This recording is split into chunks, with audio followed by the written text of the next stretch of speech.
Assalamualaikum warahmatullahi wabarakatuh. Perkenalkan, saya Agnes Tasia Ramadhani Putri, dosen dari Prodi S1 PGSD UPI Kampus Tasikmalaya yang mengampu beberapa mata kuliah berkaitan dengan IPA. Salah satunya diantaranya adalah konsep dasar IPA yang sekarang berganti nama menjadi literasi sains. Kemudian juga pembelajaran fisika dan kimia di SD dan pembelajaran biologi dan bumi antariksa di sekolah dasar yang pada kurikulum terbaru disebut pembelajaran IPA di sekolah dasar dengan beban sebanyak 4 SKS serta pendidikan lingkungan hidup. Pada kesempatan ini, saya akan menyampaikan praktik micro teaching dalam konteks pembelajaran IPA di sekolah dasar, khususnya fisika dan kimia. Kegiatan ini dirancang untuk melatih mahasiswa agar mampu merancang dan juga melaksanakan pembelajaran yang aktif, menyenangkan, inquiry, dan kontekstual. Mata kuliah ini merupakan mata kuliah inti pada program studi di mana tujuannya adalah untuk membekali mahasiswa dengan pemahaman pedagogis dan didaktis mengenai pembelajaran fisika dan kimia di sekolah dasar. Mahasiswa dilatih untuk menyusun rencana pembelajaran, memilih media, menerangkan pendekatan saintifik, serta melakukan asesmen autentik sesuai karakteristik peserta didik. Materi yang dipelajari mencakup konsep-konsep fisika dan kimia untuk sekolah dasar seperti gerak, gaya, energi, panas, materi, perubahan wujud, dan campuran, serta cara mengajarkannya secara menarik dan sesuai tahapan perkembangan anak. Perkuliahan dilaksanakan secara blended learning, yaitu sinkronus dan melalui asinkronus juga dengan metode seperti ceramah interaktif, diskusi, kelompok, kemudian juga eksperimen sederhana, studi kasus, penugasan proyek, dan juga micro teaching. Video ini dibuat sebagai bagian dari prasyarat sertifikasi dosen sekaligus sebagai refleksi atas penerapan pembelajaran berbasis praktik yang bermakna dan kontekstual bagi mahasiswa calon guru sekolah dasar. Selamat menyaksikan. Wassalamualaikum warahmatullahi wabarakatuh. Bismillahirrahmanirrahim. Assalamualaikum warahmatullahi wabarakatuh. Waalaikumsalam warahmatullahi wabarakatuh. Baik, teman-teman mahasiswa semuanya, hari ini kita akan belajar sesuatu hal yang mungkin sudah sangat dekat dengan kehidupan kalian saat ini di abad 21, yaitu AI tools. Jadi kita akan belajar tentang bagaimana mengintegrasikan ChatGPT, AI dengan pembelajaran sains di sekolah dasar. Karena bagaimanapun juga kita tidak akan bisa terlepas dari apa yang namanya perkembangan teknologi. Tapi masalahnya, pertanyaan saat ini biasanya adalah bagaimana caranya supaya ChatGPT, AI itu tidak menjadi penghalang bagi anak-anak untuk belajar, tapi justru menjadi teman baik bagi mereka untuk belajar. Caranya bagaimana? Tentu saja kita akan mempelajari itu hari ini. Di masa yang akan datang, bahkan bisa jadi dimulai dari hari ini, kita akan melihat bagaimana AI itu menjadi mitra bagi peserta didik. Kita bayangkan suatu saat nanti anak-anak itu belajar di kelas, tetapi dia memiliki asisten virtual. Asisten virtualnya akan membantu mereka dalam memahami suatu permasalahan, membantu mereka menjawab pertanyaan, membantu mereka juga untuk berpikir secara kritis, dan lain sebagainya. Bahkan untuk menggeneralisasi suatu ide baru yang mungkin tidak terpikirkan sebelumnya. Dan kita akan melihat bagaimana literasi, teknologi, dan juga pengalaman belajar itu berkolaborasi menjadi satu. Selanjutnya, Ibu akan membacakan terlebih dahulu ya, menyampaikan terlebih dahulu tujuan perkuliahan hari ini. Jadi hari ini kita akan mempelajari apa itu literasi sains secara umum. Tentu saja literasi sains dari sudut pandang anak-anak.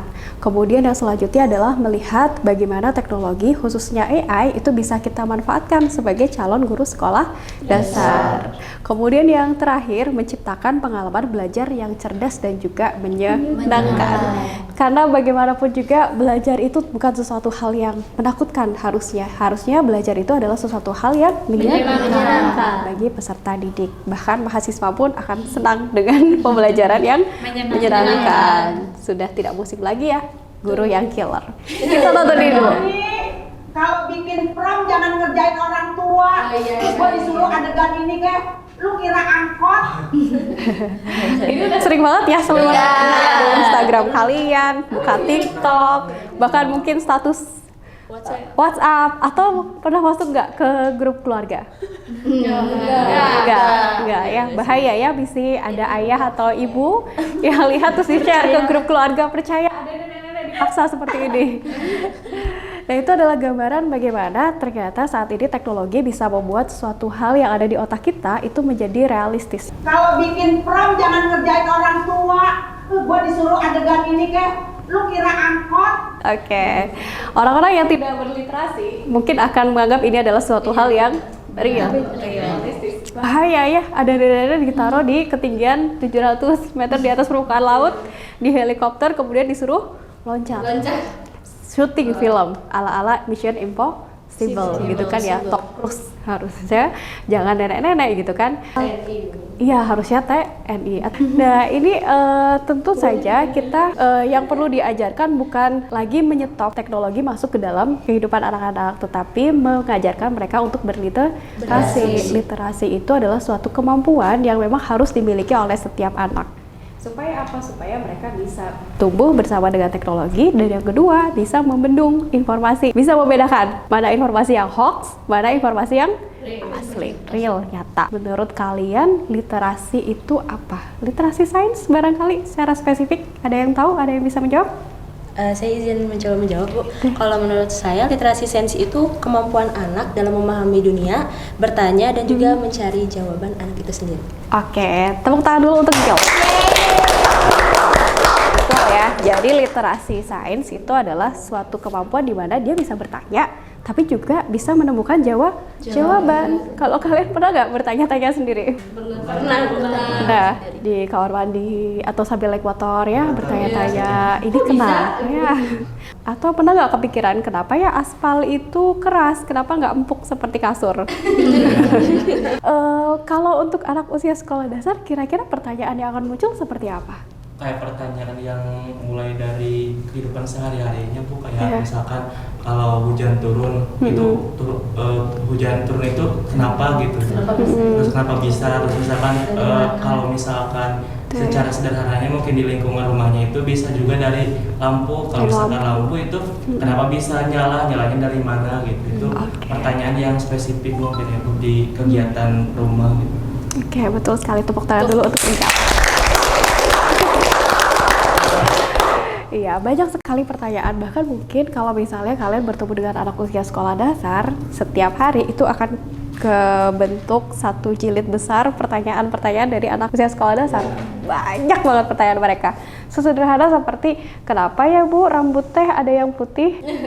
Ya, atau mungkin pertanyaan sederhana seperti, kenapa ya mata kita ada dua, kenapa nggak satu?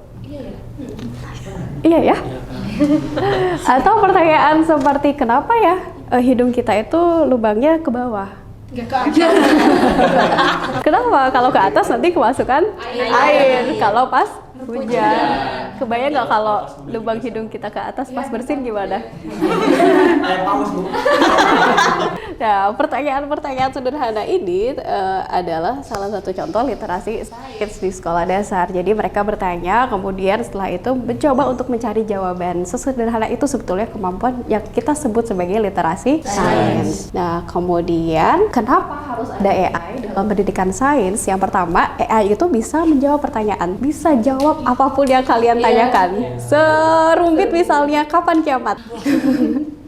Atau bisa hoax. Nah, betul, bisa juga berbentuk hoax. Kita nggak tahu nih apakah jawaban itu real atau enggak, real atau fakta. Padahal kita sudah mulai bergantung pada yang namanya ChatGPT. Bagus itu dari awal. Kemudian yang selanjutnya, kita juga bisa membuat AI itu menjadi pengganti guru. Bisa nggak? Enggak.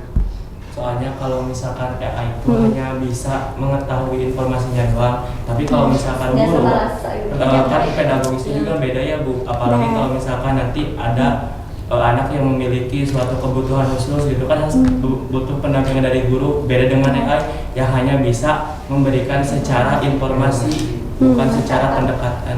Bukan pendekatan, betul. AI itu memang memiliki pengetahuan, artificial intelligence. Jadi secara sistem dia memiliki pengetahuan tertentu, informasi yang cukup banyak, tetapi kekurangannya adalah dia tidak punya yang namanya emosi, rasa hati.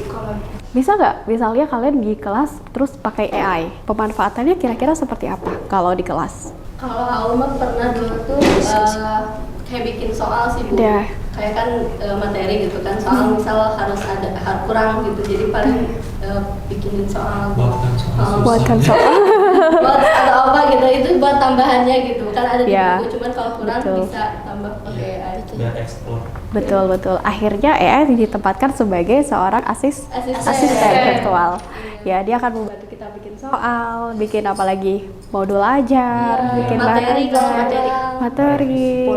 Nah, contoh penggunaan AI di sekolah dasar. Contohnya, kalian sebagai seorang guru SD bisa nih untuk mendesain modul ajar, kemudian mensimulasi pertanyaan siswa di kelas.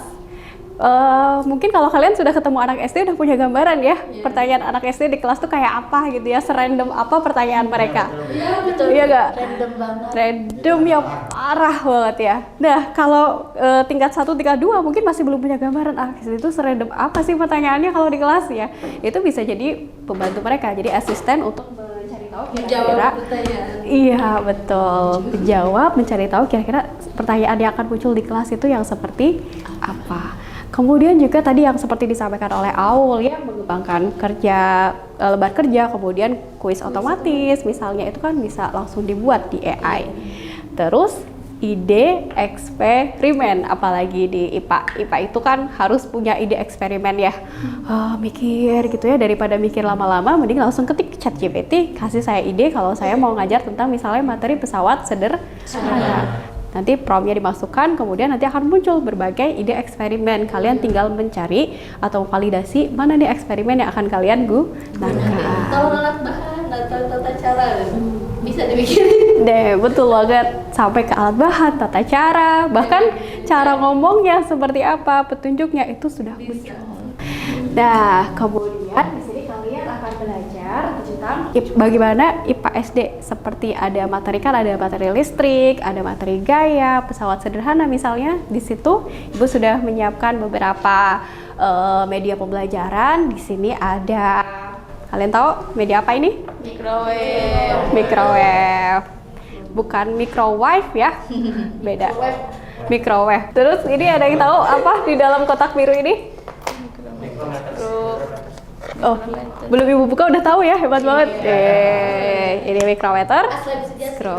Asli sejati, betul. Terus di sini ada jangka, kemudian ada neraca, terus di sebelah sana ada rangkaian listrik. Nah, tugas kalian adalah mencari tahu bagaimana cara menyampaikannya dengan bantuan ChatGPT. Menyampaikannya apa? Menyampaikan materi-materi ini yang ada di sini kepada peserta didik dengan bantuan ChatGPT. Jadi nanti Ibu akan kasih kalian waktu diskusi kurang lebih berapa menit?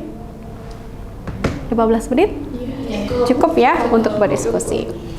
Nah, kemudian di sini ada beberapa contoh latihan membuat pertanyaan yang memancing jawaban bermakna dari AI. Jadi kalian bisa buat pertanyaan-pertanyaan seperti buatkan penjelasan tentang listrik sederhana. Nanti promptnya keluar. Apa eksperimen sederhana tentang gaya dan gerak yang bisa dilakukan di rumah. Kemudian bagaimana membuat pertanyaan host untuk topik perubahan wujud benda.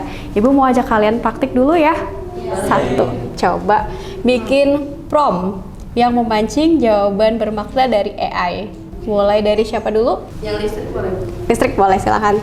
Bagaimana cara mengajarkan rangkaian listrik kepada Cara mengajarkan rangkaian listrik rangkaian listrik seri dan mengajarkan guru bagaimana cara mengajarkan kepada anak SD kelas 5 SD kelas pada siswa dasar. Wow, langsung keluar ya. Mulai dari cara mengajarkannya, pemantiknya bahkan. Kalau tuh lampu di rumah mati kenapa ya? yang lain tetap nyala. Itu pemantiknya terlebih dahulu. Terus hands on, alat sederhananya juga sudah mulai keluar nih. Kecil, baterai, kabel, papan, karton, kemudian sampai ke rangkaiannya, demonstrasinya muncul. Demonstrasikan 2 rangkaian, gunakan simulasi digital, latihan membuat sendiri, refleksi, dan diskusi. Model pembelajaran, rancang, uji, refleksi. Jadi di sini teman-teman mahasiswa nanti kalian merancang dulu, kemudian menguji dan kita merefleksi kira-kira skenarionya sudah oke atau belum. Tapi Ibu mau langsung meloncat ke sini. Ada satu model integrasi ChatGPT dalam pembelajaran sains. Kalau tadi kan sempat dibahas tentang hoax ya. Kira-kira bener gak jawaban daripada ChatGPT? Jadi kita mencoba untuk mengenalkan kemampuan berpikir kritis bagi peserta didik, terutama pada jawaban-jawaban yang disampaikan oleh ChatGPT. Jadi alur pembelajarannya kita kasih pemantik dulu, guru menyampaikan fenomena atau pertanyaan kontekstual, nanti kalian mencari kira-kira fenomena kontekstual apa yang berkaitan dengan media tersebut. Kemudian setelah itu tanya kepada ChatGPT. Jadi siswa mengajukan pertanyaan kepada ChatGPT, pertanyaan yang sifatnya eksploratif tentang fenomena tersebut. Nanti kemudian melakukan eksperimen. Jadi meng-cross check bener nggak jawaban ChatGPT. Jadi kita semacam learning by evidence, jadi berbasis bukti nyata gitu ya. Kemudian menganalisis, siswa membandingkan hasil eksperimen dengan jawaban ChatGPT. Jadi di sini ChatGPT tidak hanya sebagai virtual assistant, tapi kita meng-approve jawaban si ChatGPT betul atau tidak gitu ya. Kemudian guru menilai aspek pengetahuan proses dan juga berpikir kritis ya. Setelah itu selesai refleksi. Gitu ya. Jadi 15 menit Ibu kasih ke kalian waktu untuk berdiskusi, membuat semacam skenario sederhana, kira-kira fenomena seperti apa yang cocok dengan media tersebut, setelah itu dipresentasikan. Oke, cukup ya? Oke, baiklah, sekarang kita masuk ke dalam sesi berikutnya, yaitu pembagian kelompok. Ibu akan membagi kalian menjadi berapa kelompok? 3? 4? 3 aja. Oke, 3 berarti masing-masing ada 4 mahasiswa ya. Kalau kita pakai ChatGPT gimana? Boleh, Bu. Oke, kalian yang bikin promnya gimana? Buatlah menjadi 3 kelompok. Menjadi 3 kelompok. Cara acak. Kelompok 1 Ayla, Rijal, Aisyah, Dinda. Kemudian kelompok 2 Desi, Jian, Ijul, siapa ya? Risa. Kelompok 3 Rizka, Didi, Arum, dan Aul. Kalian bebas ya mau ngambil posisi di mana, boleh. Kalau mau di tribun aja gimana? Boleh. Tribun aja yuk. Ya.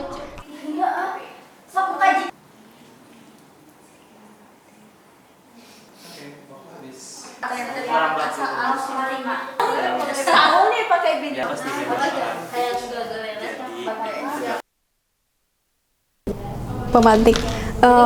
Siswa ini berarti Siapa lagi yang pernah? bagaimana sih kalau listrik itu bisa bikin lampu menyala? Nah itu kalian coba tanya ke GPT gitu ya Bu ya? Boleh. Tapi juga sifatnya nanti bakalan dijawab sama praktikum ini.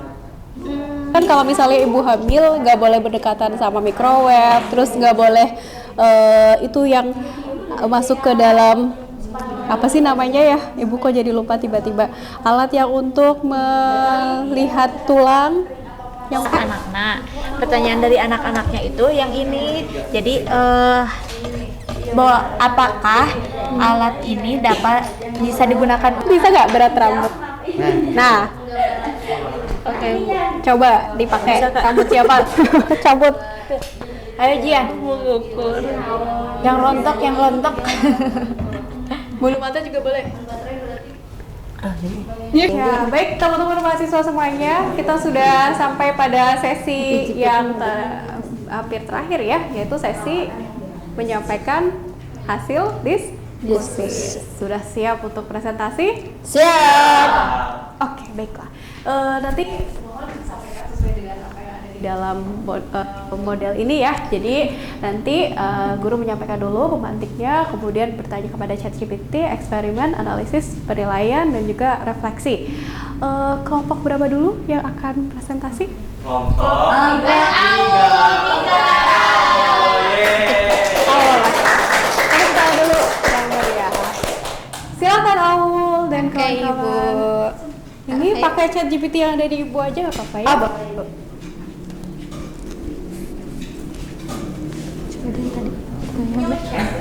New chat aja ya. Oke. Silakan. Kasih tepuk tangan dulu dong. Pertama untuk GPT. Oke, halo teman-teman. Assalamualaikum warahmatullahi wabarakatuh.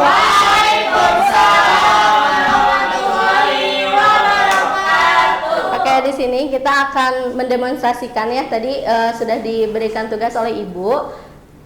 Oke, boleh di ini dulu kan tadi. Yang ini ya. Nah, kita akan mencoba dari pertanyaan pemantik, kemudian ChatGPT, eksperimen, analisis, dan juga penilaian dan juga refleksi. Kita mulai dari pertanyaan pemantik dulu. Kita udah menyiapkan pertanyaan pemantiknya. Yang pertama adalah bagaimana kalau misal salah satu baterai dari rangkaian listrik ini dicabut. Oke. Yang kedua, udah ini di. Oke, kalau ya udah. Yang kedua, pertanyaan pemantiknya adalah bagaimana kalau misal salah satu dari kabel rangkaian listrik ini dicabut juga. Nah, itu ada pertanyaan pemantiknya. Terus kita langsung tanya ke ChatGPT. Pertanyaannya, apa yang terjadi jika kabel dilepas dari rangkaian? Dilepas dari rangkaian. Oke, boleh. Rangkaian listrik. Langsung.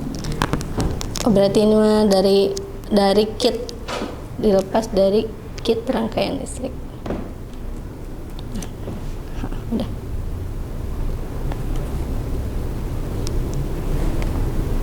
Oke, dari hasil ChatGPT jawabannya itu jika kabel dilepas dari kit rangkaian listrik, maka yang terjadi adalah rangkaiannya terputus, yaitu bisa terjadi lampu tidak menyala atau motor tidak berputar, komponen lainnya tidak berfungsi, atau yang kedua juga ada komponen tertentu tidak aktif, ada korsleting bisa dihindari atau terjadi, terus pengukuran tidak akurat atau potensi bahaya keselamatan.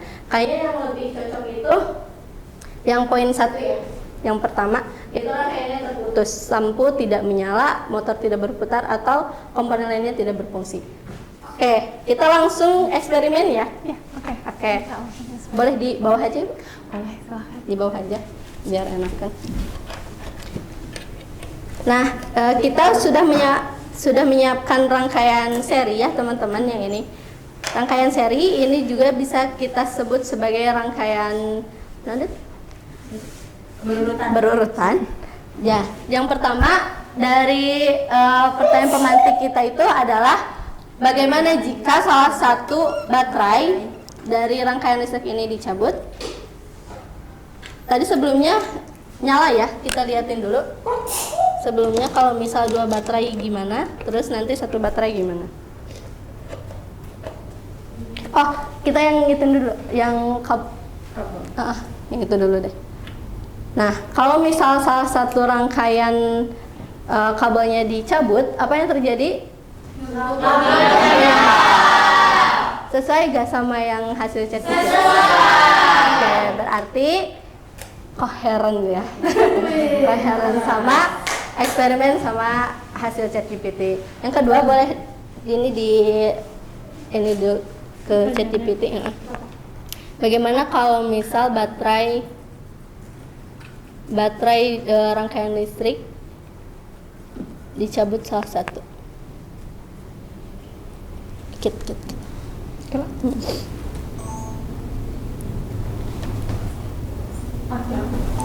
Udah ini. Ya, coba.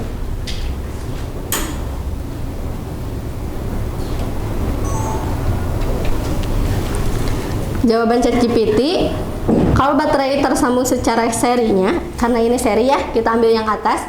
Akibatnya, seluruh arus akan terputus, rangkaian tidak bekerja sama sekali. Terus karena aliran listrik memerlukan jalur penuh, maka dengan mencabut salah satu baterai itu akan memutus jalur tersebut. Jadi kita coba baterai. Nah, berarti benar ya jawaban dari ChatGPT. Maka baterai dicabut salah satu, seluruh rangkaian arusnya itu akan terputus. Berarti jawaban antara ChatGPT dan juga hasil eksperimen itu sama. Oke. Udah ya, Bu? Ya. Oke, sekian dari kelompok kami. Wassalamualaikum warahmatullahi wabarakatuh.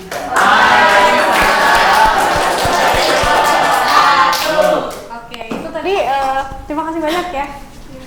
Oke, itu tadi salah satu contoh ya pengajaran yang menggunakan ChatGPT. Terima kasih banyak kelompok 1 yang sudah mempresentasikan. Selanjutnya nanti bergantian untuk mempresentasikan ya kelompok 2 dan kelompok 3. Baik, teman-teman mahasiswa semuanya, tadi kita sudah melakukan banyak sekali kegiatan pembelajaran, mulai dari penyampaian konsep, kemudian setelah itu kalian mencoba praktikum, diskusi juga, mengembangkan skenario pembelajaran. Kemudian tadi masing-masing dari kelompok sudah mempresentasikan hasil diskusi berkaitan dengan skenario pembelajaran yang mengintegrasikan antara pembelajaran sains dengan ChatGPT.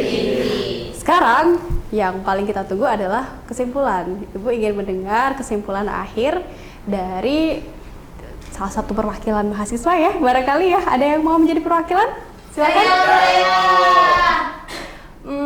Kayaknya harus satu aja deh, nggak mungkin satu kelas. Ibu pilih siapa ya? Coba yang raisannya paling tinggi. Kayaknya yang ada di ujung bawah aja deh.